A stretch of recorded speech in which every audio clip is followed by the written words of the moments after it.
Hello there, and welcome back to War Thunder. Today we will have yet another in-depth look into a tank, aka a tank review, this time on the Russian T-72B3. And while there are very similar tanks already in the Soviet/Russian tech tree, I think that this is worth looking at such a tank at such a high battle rating. This is a top end of the line tank, by the way, again, and just see what the game has become since I had the last look at a top tier Soviet/Russian MBT.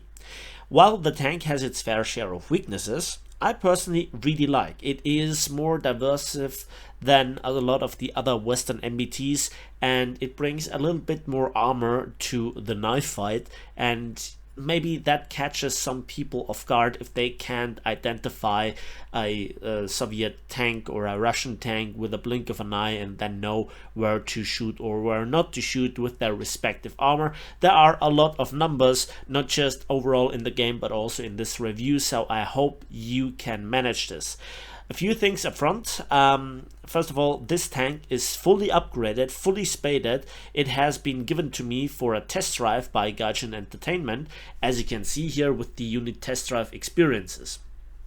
But that doesn't really change anything on my thoughts, just for clarification here.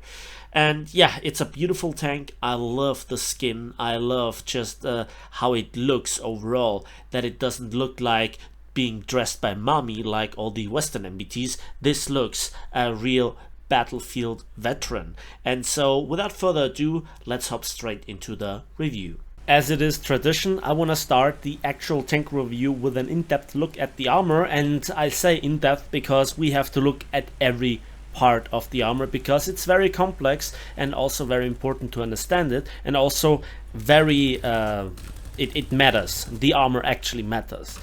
The funny part is the first part where we look at is the lower glacis. That doesn't really matter too much. The additional 20mm plate, the 80mm plate, only serves to negate the post-pen damage of hash rounds.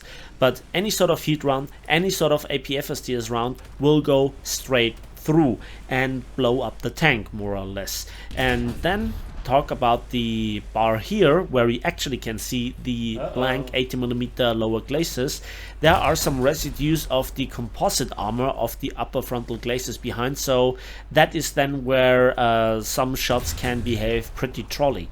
Talking about the upper frontal glacis, this is hands down the best protected tank when it comes to the upper frontal glacis in game, because the 60mm together with the a composite armor behind it stops every single APFSTS round in the game, and only the CV9120's SL PPRJ M95 or basically the same shell with a different name, the CL3143 found on the Italian Centauro MGS and Ariete PSO at point blank range has a 50-50 chance of going through the tank, and that makes this tank really strong when it comes to the upper frontal glacis.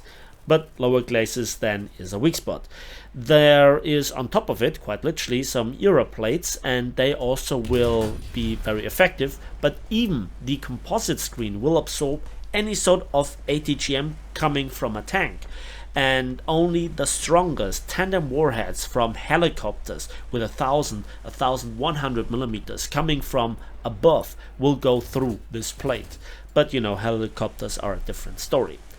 Then let's move on to the side, and yeah, the actual side plate is 80mm, only where the engine sits it's 70mm, and then the bottom of the tank, where the side skirts end for external view obviously, is only 20mm, so even SPA with APDS rounds or the blank APIT rounds will go straight through and do tremendous damage to the internal parts, if not outright blowing up the tank. But the funny thing is that there are also some era packages, and we don't see them quite yet, because here on the side of the tank where the crew compartment is and also the ammo, it deals a great protection versus heat warheads, but only up to 650 millimeters, and when fired at the gaps it actually can pen. and do the damage. And also it's a one-trick pony. The funny thing is, when heavily angled like this, it also can screw a bit with the AP-FSTS rounds. However, there is a huge gap between the first era block and the upper frontal glacis, so practically just aim at the frontal driving wheel or the end of the tracks and you will still pen with AP-FSTS quite easily. So it's a little bit of a funny RNG factor if a not very experienced player that doesn't know the tank shoots at this tank when angled like this for the first time and misaims and hits this here. Then heat warheads, ATGMs will be absorbed most likely, but also with AP-FSTS rounds sometimes funny things can happen, but don't rely on it. At best, don't angle this tank. God. The rear is also pretty thin, 40mm. The strongest part is a 100mm strong woodlock. So because I don't go out of my house without my Soviet woodlock. And the engine deck is 20mm, and here an additional 5mm. Then we come to the turret, and the turret has on top 45 and 30mm of rolled homogeneous armor, and also some 40mm cast homogeneous plate all around it, and that is pretty easy to pen. So at here it is like 80mm, maybe what 200. It really depends how you look at it.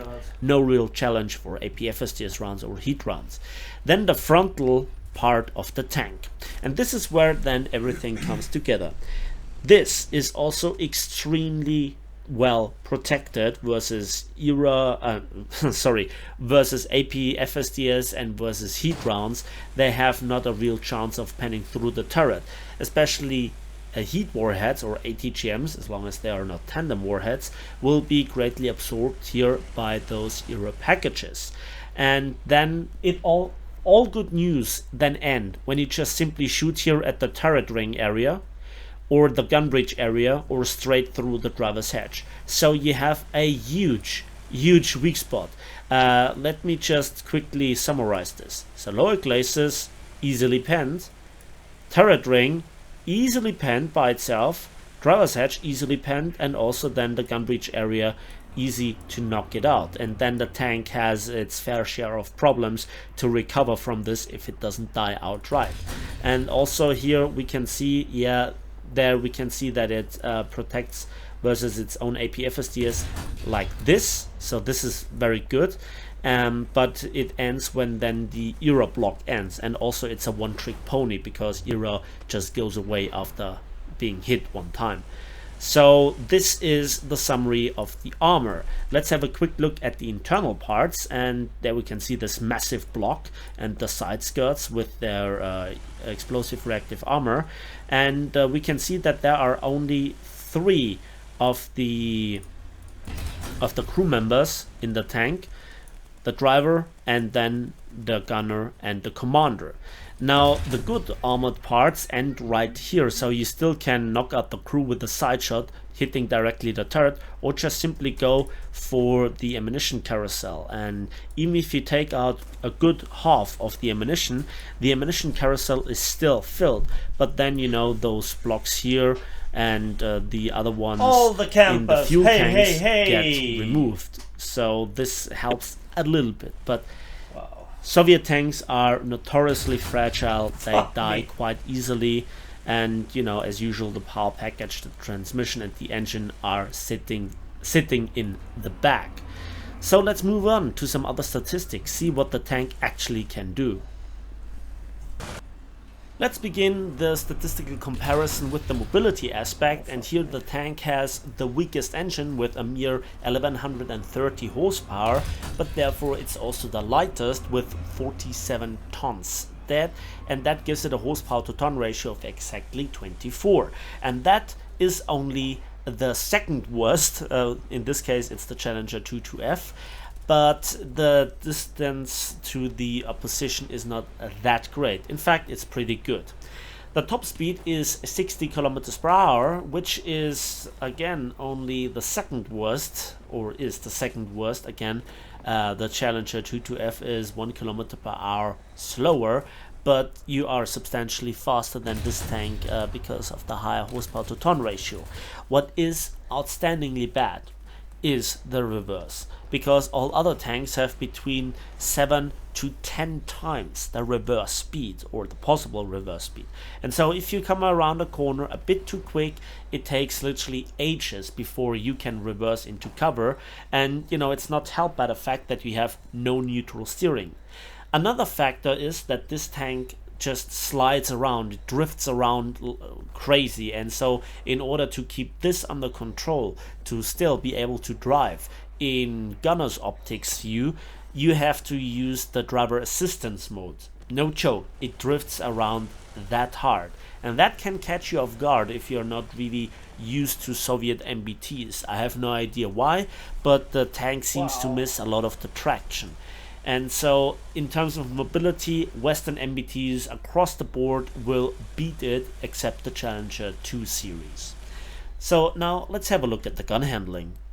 While the T-72B3 has, with its 125mm 2A46 M5, the highest caliber gun, it's by no means the best one. 45 rounds of ammunition are more than you will ever use in any sort of given battle. Even half of the shells is more than good enough. It has a 7.1 second autoloader. However, a lot of the other tanks will beat it between 5 and 6 seconds with a fully trained ace crew, and people that have reached top tier will spend a lot of golden eagles on their crew, and also not just by the expert qualification but also the ace qualification. But at least you keep the 7.1 seconds even if you're down to only 2 crew. So you cannot really hope to realistically beat in War Thunder the reload of Western MBTs. The turret rotation with 35 degrees per second is decent, not really up to the best, but it beats some other tanks like the Leclerc and the Challenger 2-2F yet again. The gun depression and the gun elevation are both worst in comparison, and what is really outstandingly bad on top of this is the elevation speed. So if you are kind of in the realms outside of your stabilizer, you have only 3.5 degrees per second gun elevation speed. That is painfully slow. And so if you are on a map where there are a lot of ridge lines, or you have to very often elevate your gun, that is really bad. That is worse than the majority of World War II tanks. Another factor is that this tank has thermal imaging. It is again very clear, I think 2nd generation, something like this, but it's only for the gunner. The commander does not have thermal imaging. So far the armor protection is quite iffy, the mobility is not the greatest, and the gun handling also leaves things to be desired. Let's have a look at the ammunition. And we'll start with our favorite stock shell type, the 3BK18M Heat FS round. It has a bit more penetration with 550mm than Western stock heat rounds. However, it therefore has lower muzzle velocity with only 905 meters per second. At range, it's not really that great, although it keeps the penetration, and it also detonates prematurely on bushes, trees, fences, and doesn't do very well versus composite armor, era protection, and also versus spaced armor. It then leaves things to be desired. APFSDS is in this case the better choice, but you don't have it quite yet.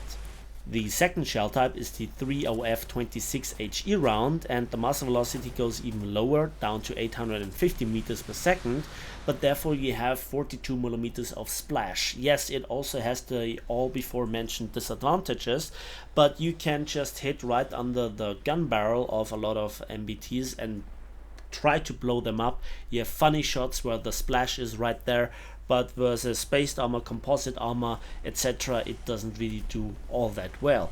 But there are situations where you might lob this shell across the battlefield straight into a completely hull down SBA and get the kill. As a tier 1 upgrade, you get the 3BM22 APFSDS round with an insane muzzle velocity of 1760 meters per second, and even the penetration isn't really that bad, with 425 millimeters at 0 degrees angles of attack and at 60 degrees still 193.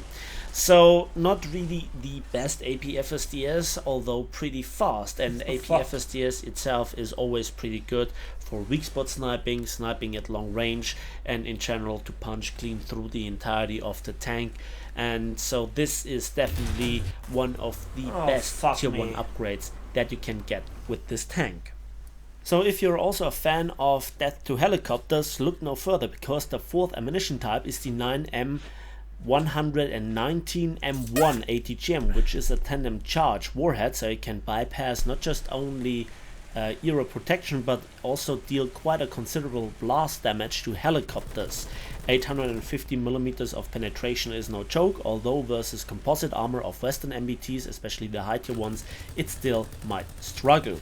But for that you have, with 5 kilometers range and 350 meters per second maximum speed on the trajectory, quite a good system at hand that will swat those pesky helicopters out of the air. Finally, as a tier 4 upgrade, we have the 5th and last ammo type, the 3BM42 APFSDS round, which has 1700 meters per second muzzle velocity, which is still very good, and offers you 479 millimeters of penetration and at 60 degrees angles of attack 248. But if you look into the comparison, you can see that the raw penetration isn't really all that great. It barely beats, again here, the Challenger, but then at 60 degrees angles of attack it is the worst in class, although still one of the fastest. So that is an upgrade, but to be honest, it doesn't really offer you that more advantages compared to the stock APFSDS. While it is an upgrade, it only costs you more, and you still will go for the weak spot snipes. So this is then also all the ammunition. So after running down the numbers and statistics and the comparison, what does this actually mean? Well, it means simply that it is more important who you face rather than what you face, because versus a good player you are just like any other Soviet/Russian MBT when they shoot at your turret ring, the driver's hatch, the lower glacis or the gun breech area. But if you are facing somebody unexperienced, then you stop even the most pay-to-win low-pen tank, and also the sides of the tank can be a bit tricky. And this might give you here and there the advantage, but a lot of people, let's face it, have the muscle memory to just simply shoot at the gun breech, regardless of the tank, regardless of the nation, because that's just what high-tier tank meta is. When the tank works, when you face those not really experienced players, then sure, the tank feels really powerful, especially in the dream scenario at long range, where you have this really good zoom, where you have thermal imaging, where you have this autoloader and the high velocity APFSDS round, when you can protect the side and also the lower glacis of the tank, when you angle just a little bit to always wiggle forwards and backwards to throw off the enemy's tank's return fire, you can be a real thorn in their side. But then you attract planes and helicopters, but therefore you have the heavy machine gun and also the ATGM to deal with them, and hopefully also some other teammates. You can be a real tank, but you also are then as fragile as to be one shot with a 40mm APFSDS. It really depends on the situation, but the tank has its charm. The tank is very versatile. Think about the HE shell, the ATGM, and then also the APFSDS run. The tank can offer you literally every playstyle, and it isn't really that far off Western MBTs, only in close quarters. It lacks the neutral steering and also the reverse gear, but I think at this point you should be used to kind of those downsides compared to Western MBTs if you have reached this far into the Soviet tech tree. And that leads me to say that I really like the tank. It's really fun to play at times, but it's nothing that I would really grind hard for, because it's such a similar experience to a lot of the other Soviet/Russian MBTs. Having said that, that's it for me today. So thanks for watching and thanks for listening. I hope you enjoyed this review. Let me know how you found the presentation, how you think about the tank, how I explained it to you. Do you disagree? Do you agree? Have you learned something? Let me know in the comment section. And at the end of the day, again, this was a lot of work, and so I would really look forward to you liking this video and also subscribing if you want to see more. And we will see each other on the waves, in the skies, and on the battlefields of War Thunder.